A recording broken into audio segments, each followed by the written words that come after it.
Lesson 10, Writing Proofs.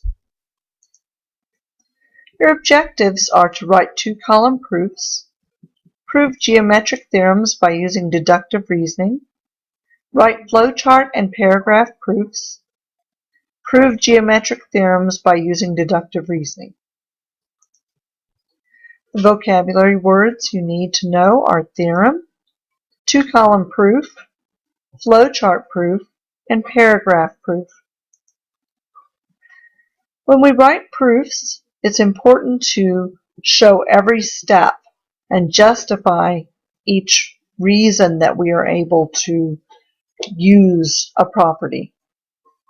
We can use symbols, abbreviations, or you can write out every word. You simply need to make sure that if anybody is reading your proof that they can understand what you've written. We start with a hypothesis, or what we're given. We're going to use definitions, postulates, properties, and theorems to get to our conclusion, which is what you're trying to prove.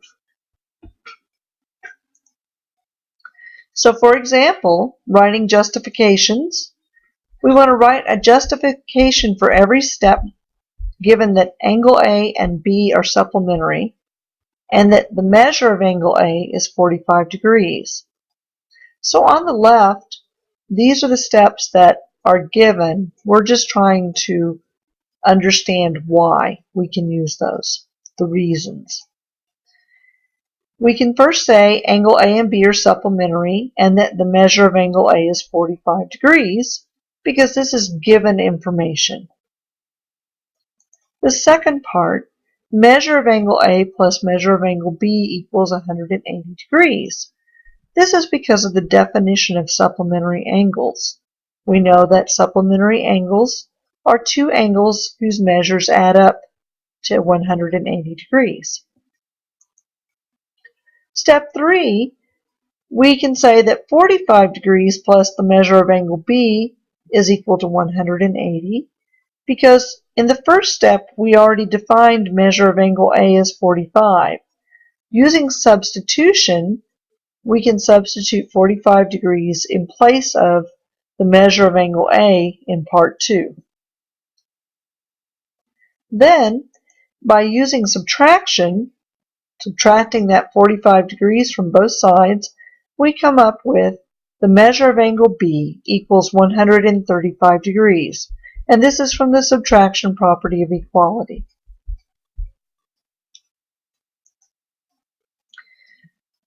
You try one.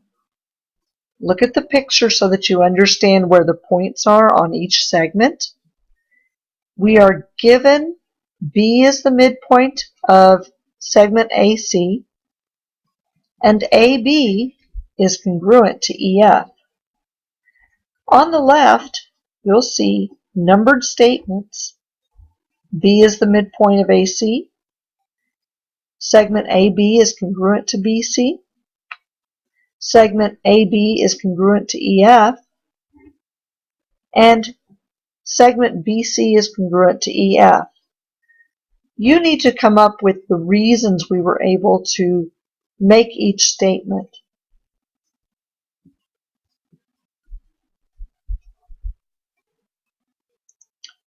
Did you come up with the first step was because you were given the information?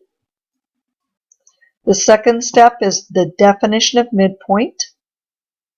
Your third step would have been given information again. And then the transitive property of equality or substitution, because we substituted in BC for AB.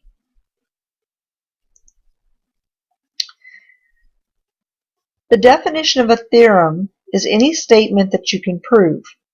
Once you've proven a theorem, you can use it as a reason in later proofs. One of the theorems you need to know and add to your list of theorems is 2.61, the linear pair theorem. This says that if two angles form a linear pair, they are supplementary. 2.62 says If two angles are supplementary to the same angle or to two congruent angles, then the two angles are congruent.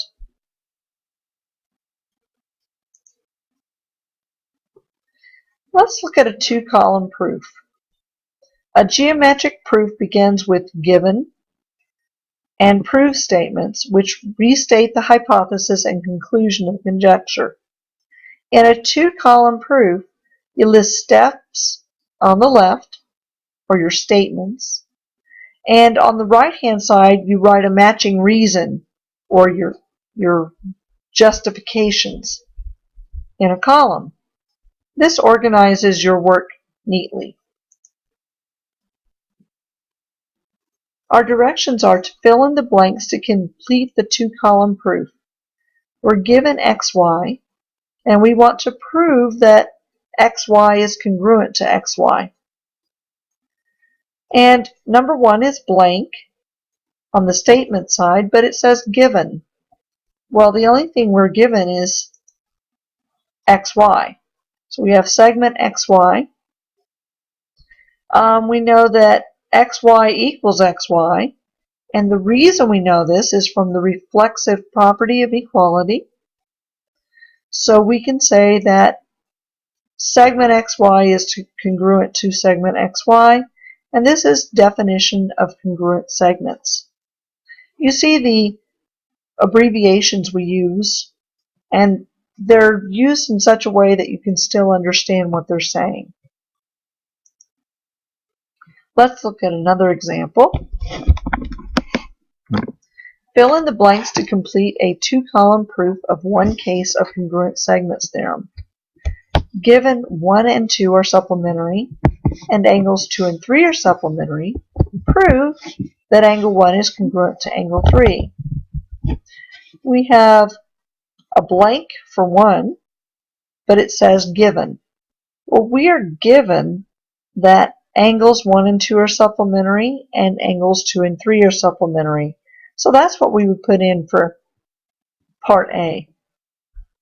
Step 2 says that the measure of angles 1 and plus the measure of angle 2 are 180 degrees, and that the measure of angle 2 plus the measure of angle 3 is 180. This is the definition of supplemental angles.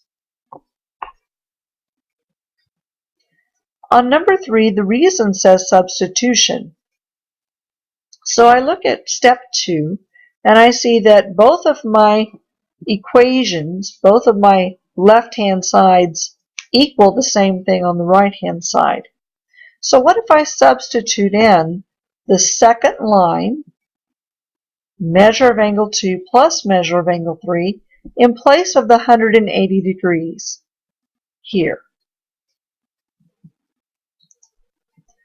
So for B, we're going to say the measure of angle 1 plus the measure of angle 2 is equal to the measure of angle 2 plus the measure of angle 3. And then we make a statement in 4. You'll notice that we say that the measure of angle 2 is equal to itself. And that's from that reflexive property of equality. And then I notice that the next statement says somehow measure of angle 1 equals the measure of angle 3.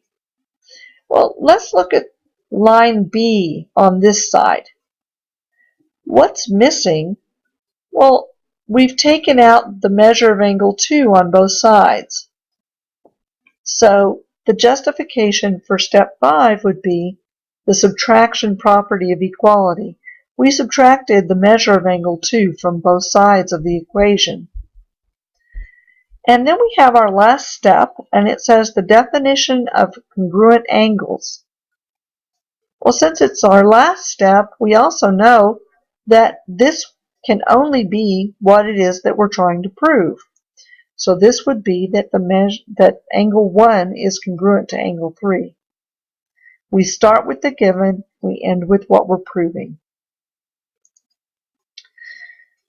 2 more theorems that you need to write on your list are the right angle congruence theorem, 2.63.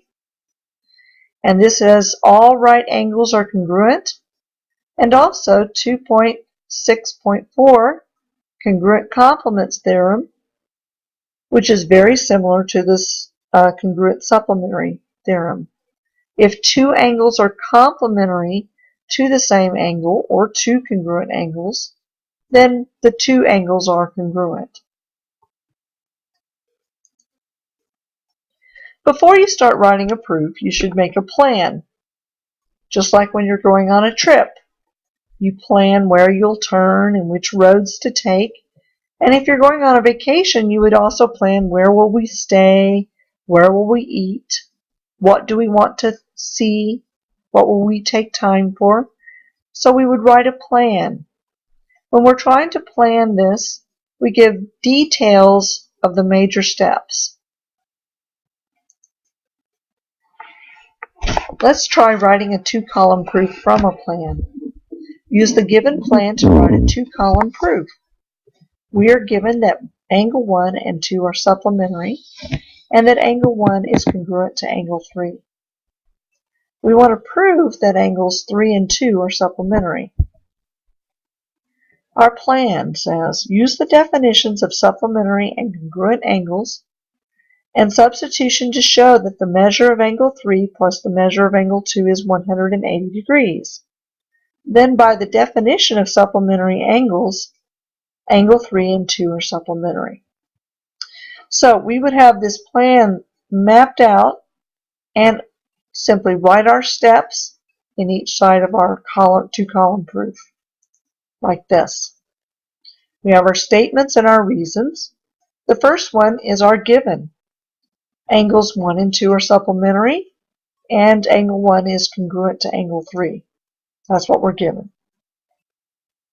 Then it said that we need to use the definition of supplementary to make our angles equal to 180. So the measure of angle 1 plus the measure of angle 2 equals 180 by the definition of supplementary angles. And then we have that measure of angle 1 must be equal to measure of angle 3, and this is the definition of congruent angles. If they are congruent, that means their measures are the same. And then we have that measure of angle 3 plus measure of angle 2 equals 180 degrees. Well, if I look at it, steps 2 and 3, this shows me how I got this. This would be by substituting in measure of angle 3 in place of measure of angle 1 in step 2.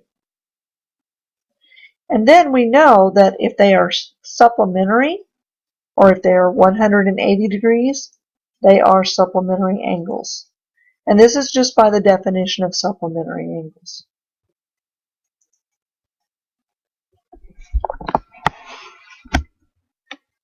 I want you to try this one. Use the given plan to write a two-column proof of one case of congruent complements theorem.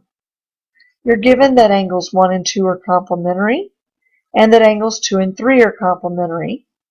We want to prove that angle 1 is congruent to angle 3. And then they give you a plan.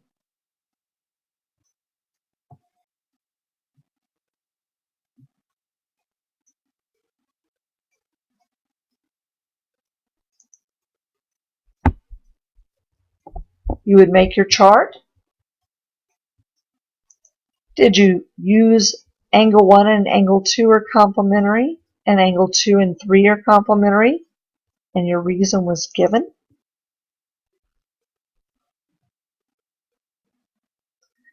Then did you use the definition of complementary to make an equation so that the measures of angle 1 plus 2 and the measures of angle 2 plus measure of angle 3 were 90 degrees? And this is by the definition of complementary angles. And then next, you would have set them equal to each other by substitution. You would have shown that the measure of angle 2 is equal to itself, and that's the reflexive property. And then you would have used subtraction so that you had Measure of angle 1 is equal to measure of angle 3, and this means that they are congruent angles by the definition of congruence. An additional theorem we need to know about is the common segments theorem. Given collinear points A, B, C, and D arranged as shown, if AB is congruent to CD, then AC is congruent to BD.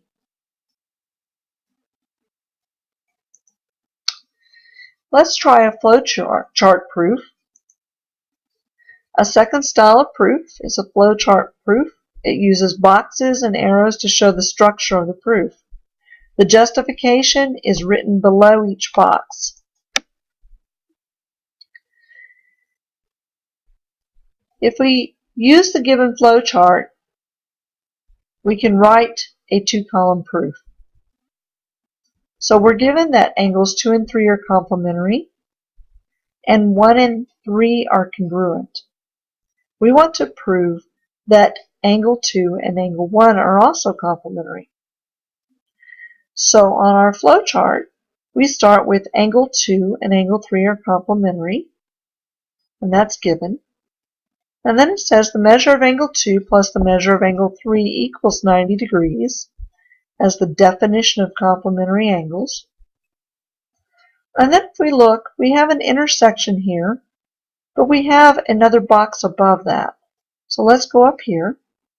We are also given that angles 1 and 3 are congruent, and this means that the measure of angle 1 is equal to measure of angle 3 by the definition of congruent angles, and this sets us up for the measure of angle 2 plus the measure of angle 1 equals 90 degrees by substitution.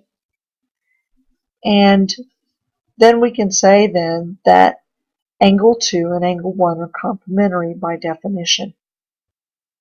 So if we take this information and we put it into a two-column proof, we simply put those steps in order, but in a chart. So we have our given statements, step 1. Step 2 would be the measure of angle 2 plus measure of angle 3 is 90 degrees.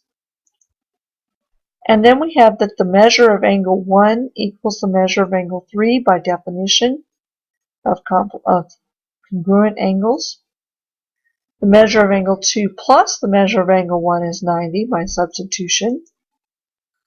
And then we have 2 and 1 are complementary by definition of complementary angles.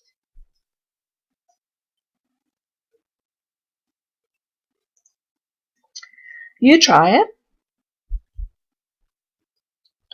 Write a two-column proof using the flowchart below.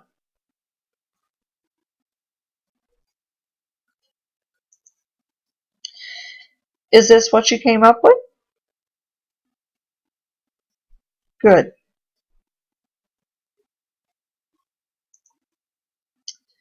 Writing a flowchart proof from a two-column proof is even easier than the other way around.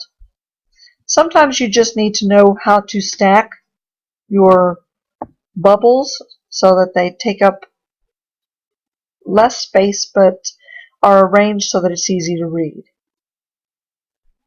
So let's try this one. First, we would use our given statement, number 1. B is the midpoint of AC. And then we would say AB is congruent to BC, which is the definition of midpoint, and that was step 2 in our chart. And then we would say that AB equals BC just by definition of congruent segments. And then we'll have an intersection because we have this segment addition postulate that brings us to the next step. So AB plus BC equals AC, and this, using substitution then, between statement 3 and 4 gives us 5, which is AB plus AB equals AC. We're substituting in the AB in place of BC. And this gives us that 2AB is equal to AC, just by simplifying. Now you try. Use the given two-column proof to write a flowchart proof. You're given that angle 2 is congruent to angle 4, and you are trying to prove that the measure of angle 1 is congruent to the measure of angle 3. Your two-column proof is listed. Go ahead and try to make your flowchart.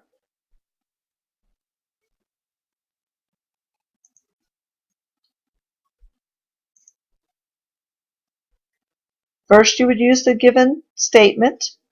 Angle 2 is congruent to angle 4, and this is given. Angle 1 and angle 2 are supplementary, and angle 3 and 4 are supplementary. And this is by the linear pair theorem. These two steps combine to give you that angle 1 is congruent to angle 3, which is the congruent supplements theorem. And finally, the measure of angle 1 is equal to the measure of angle 3 by the definition of congruent angles. How'd you do?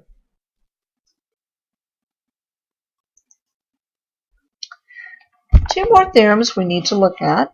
One of them is named, the other one is not. 2.7.2 is the vertical angles theorem, which states that vertical angles are all congruent. 2.7.3 is if two congruent angles are supplementary, then each angle is a right angle.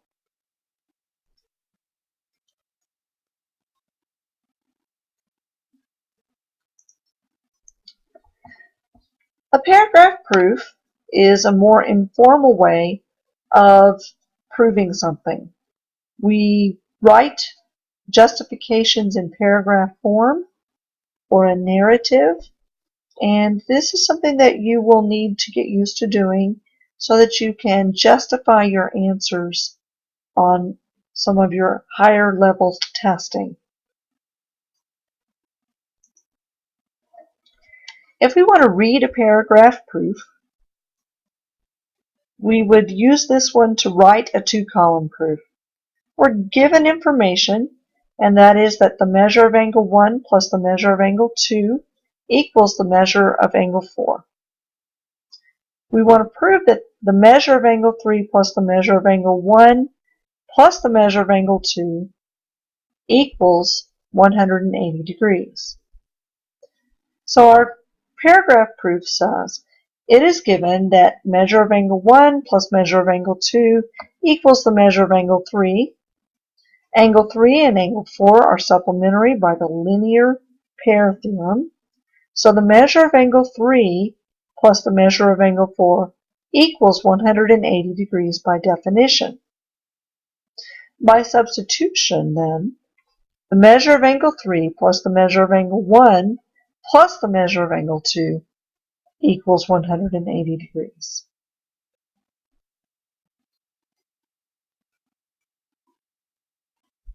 Okay, so let's try to put this in a two-column proof. First, we were given that the measure of angle 1 plus the measure of angle 2 equals the measure of angle 4. And then we were told in our paragraph that angle 3 and angle 4 are supplementary by the linear pair theorem.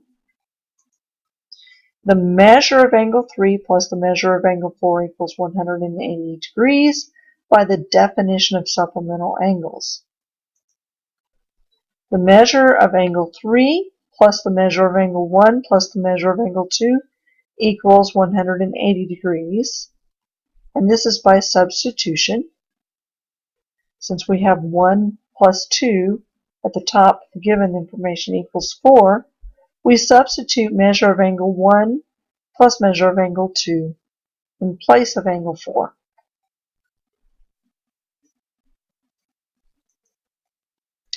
Now you try. Use the given paragraph proof to write a 2-column proof. You have a picture off to the right here. I'll let you read.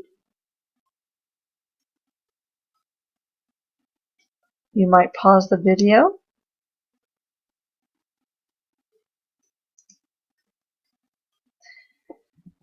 Is this the proof you wrote from the paragraph?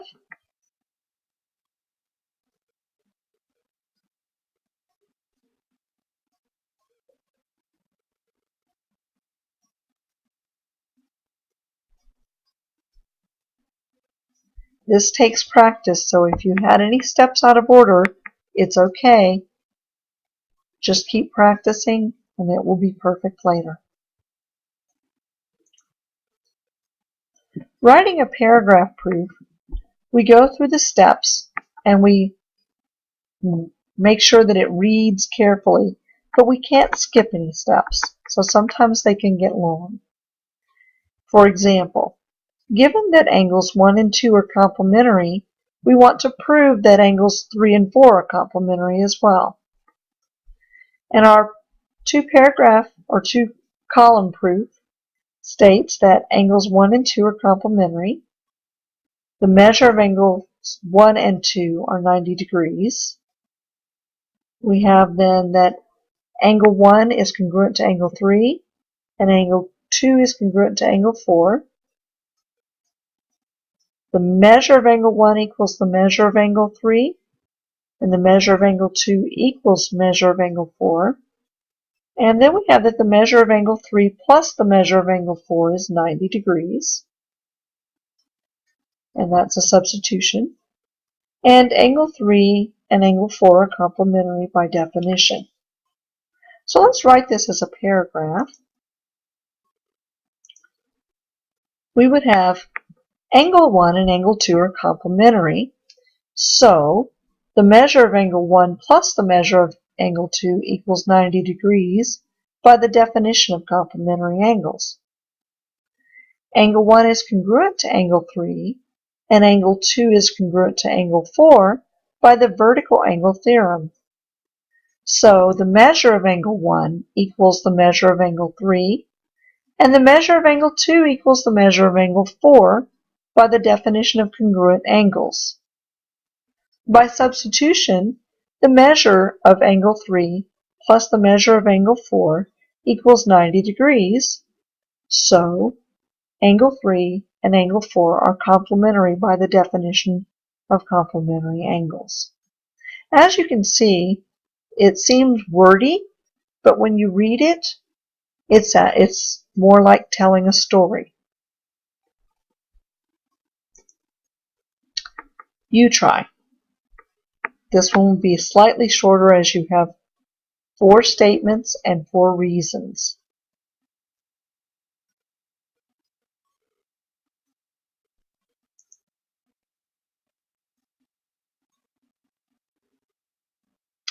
Did your paragraph look something like this?